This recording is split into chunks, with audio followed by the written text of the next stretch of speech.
Center. This space served many purposes. Armory, archives, education center. But its most critical role was its connection to the local nuclear missiles.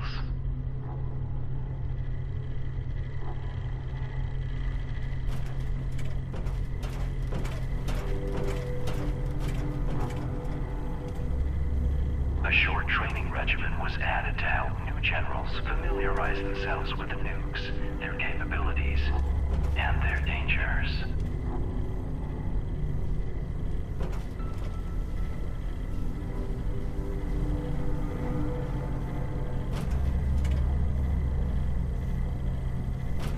If you wish to acquaint yourself with their intricacies, you're welcome to approach the posters against the wall.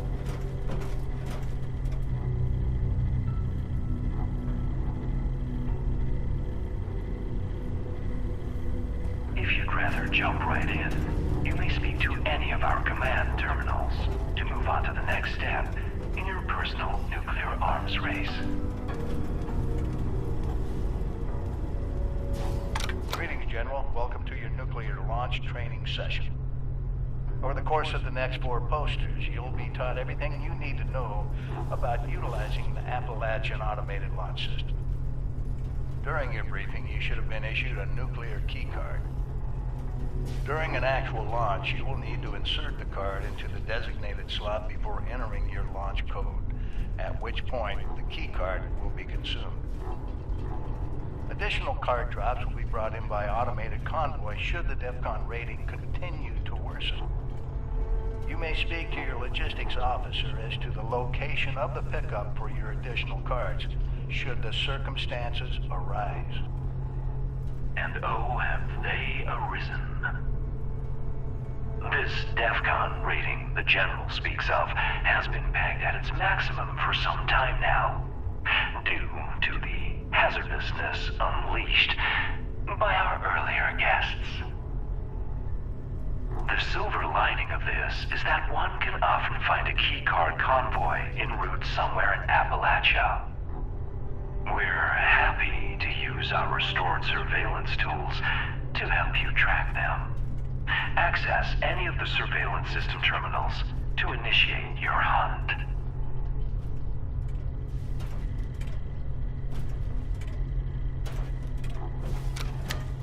To prevent misuse of Appalachia's automated missile silos, security measures for the region's nuclear arsenal have been increased well beyond any of our existing standards. Each silo has its own 8-digit launch code, which is valid for a single week. These codes are broken into 8 individual number-letter pairs, each carried by a designated officer who is under strict orders to guard their code piece with their life. The order of numbers has been encrypted using a series of methods to prevent improper deployment. The bunker staff of specially trained code decryptors will provide the officer corps with the code when it is renewed each week. The decryptors, it should come as no surprise, are dead.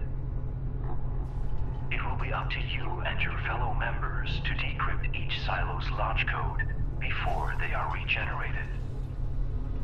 We, however, might be able to help. We've gathered all the information we could recover related to the codes and their encryption in the archives on this floor. It's also our belief that the flip card displays in this room had something to do with the code. What exactly, we leave up to you and your compatriots to uncover. And we're more than happy to use our surveillance systems to track down the last known locations of these code-bearing officers. Just approach any of our surveillance terminals.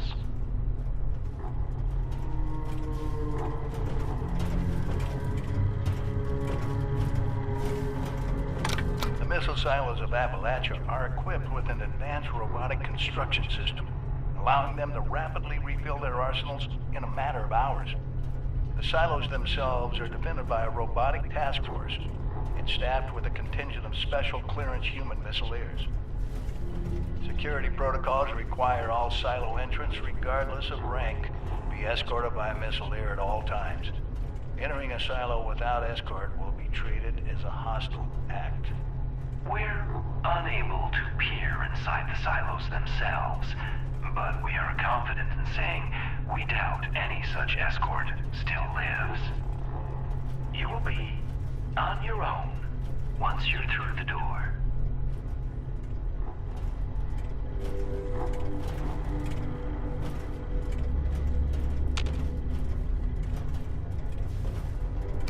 Due to the region's advanced missile installations, there is a high chance of a retaliatory nuclear strike touching down somewhere in Appalachia. The intense radiation released by such a blast can have devastating effects on the local flora and fauna, mutating them into hideous monstrosities fit only for a quick death. To the contrary, General. Our memory banks suggest quite the opposite. Our previous residents managed to acquire samples of some materials created shortly after the first bombs fell, and what they found was illuminating, to say the least. Materials of exceptional versatility and volatility. However, if you can stabilize them fast enough, a jaunt into a blast zone, it seems, could be a productive one. Documentation related to these materials can be found in the archives.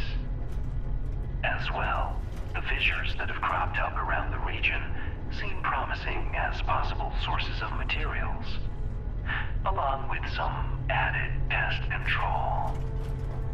The map in this room contains the locations of these fissures, if you're looking for a target. Due to the region's advanced missile installations, there is a high chance of a retaliatory nuclear strike touching down somewhere in Appalachia. The intense radiation released by such a blast can have devastating effects on the local flora and fauna, mutating them into hideous monstrosities fit only for a quick death. As mentioned, our evidence suggests just the opposite. The material samples our previous residents collected after the initial nuclear exchange are impressive things. Versatile and volatile. But with proper stabilization, their uses are many. The region's fissures appear particularly intriguing as targets for transformation.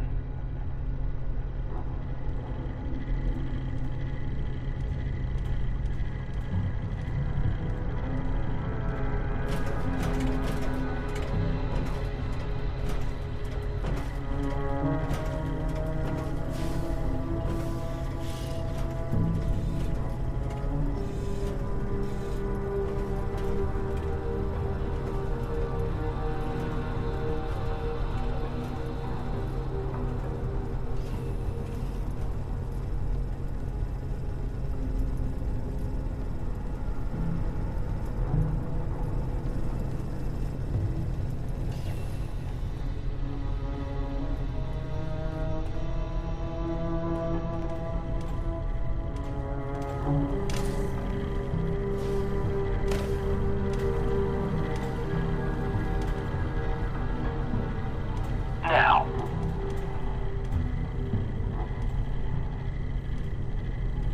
with that out of the way, it's about time you got your hands dirty.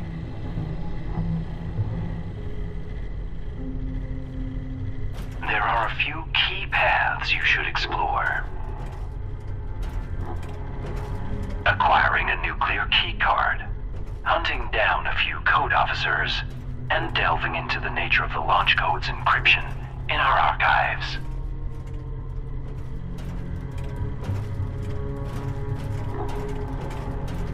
Everything you need to get started, you you should find in this space.